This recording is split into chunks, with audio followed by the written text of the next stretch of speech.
Hello on this busy Friday. It's 10 Eastern, 7 a.m. Pacific. I'm Ana Cabrera reporting from New York, and we begin with breaking news out of Minnesota and potentially a major reversal by the Trump administration. It has to do with the investigation into the deadly shooting of Alex Preddy by DHS agents.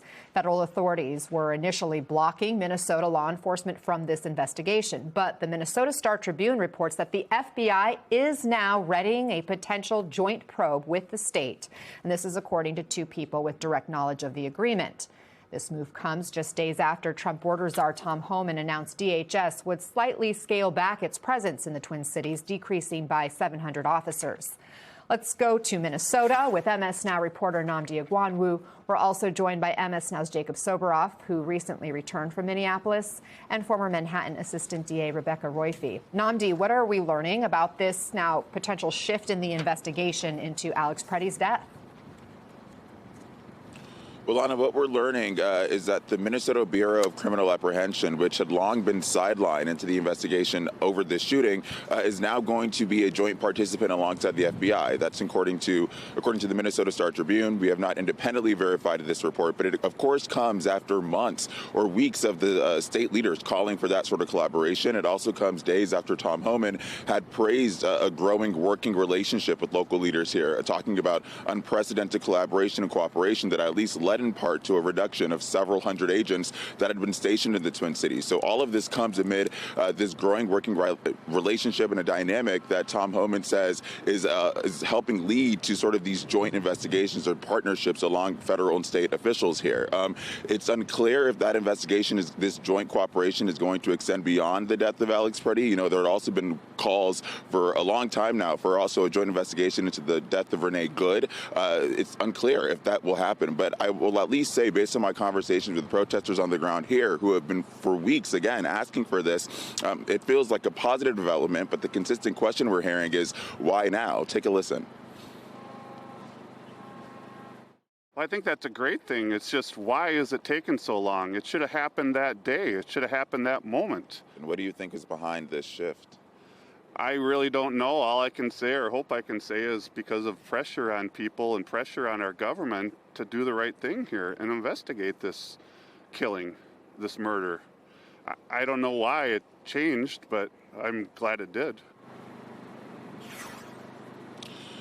And Anna, that protester we just spoke to referenced the political pressure, and it's hard to ignore the political environment that the Trump administration was maneuvering in amid this shooting. You know, a recent national poll showed that an overwhelming majority of people in this country thought the shooting into Alex Preddy wasn't justified. Other polls had showed that there was support for a joint investigation, and there was a lot of anger just here on the ground over the sidelining of state investigators into this shooting. Even now, when we talk to people, does this give you more hope, more faith that there will be a fulsome investigation? There's still concerns from protesters here that it's been too long, that we don't know if evidence has there is not necessarily trust in the federal government, that evidence hasn't been in any way touched in the weeks since that shooting. So I think people are looking at this with cautious optimism, but again, the question here is why now, and will we see a similar investigation into the shooting of Renee Good?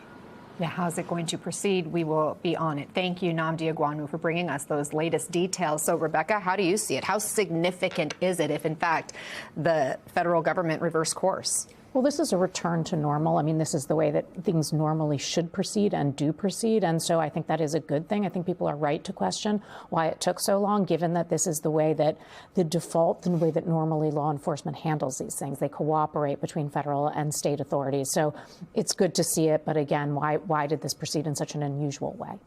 Would it make sense to do the same with Renee Good's case?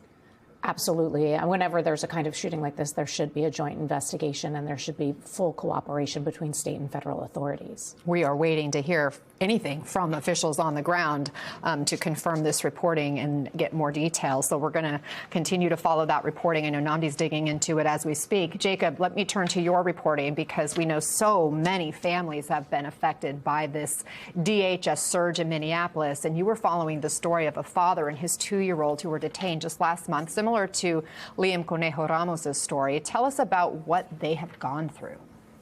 Yeah, you know, Anna, when I hear these announcements about potential new agreements and joint federal-state investigations and the drawdown of 700 troops and a quote-unquote softer touch, as the president said in that interview the other day, I think we have to remember that this is the largest attempt at the largest mass deportation effort in American history, and you do not get to the largest mass deportation effort in American history by going after only the so-called, quote-unquote, the worst of the worst.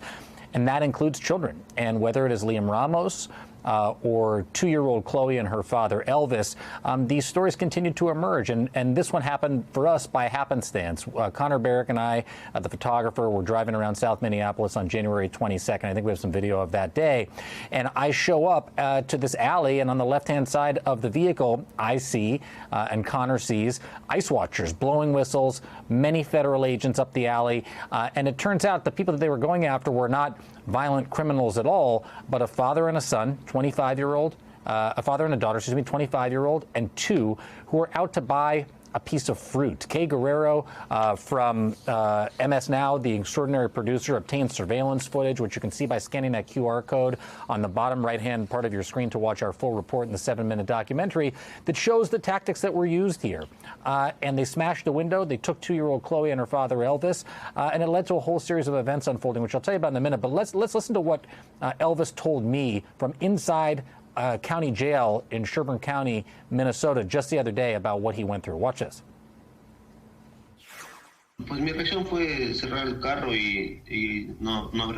My reaction was to lock the car and not open it. They kept telling me to roll down the window or open the door. I just hugged my baby. Then one agent, I think he was Mexican, told me to call my wife so she could take the baby. So you thought it was a trap? Yes. He says he thought it was a trap. The Department of Homeland Security pushed back on that, just like they did in the case of Liam Ramos. They said, we don't use children as leverage. We enforce the laws that are passed by Congress. But that is not where the indiscrepancies end here.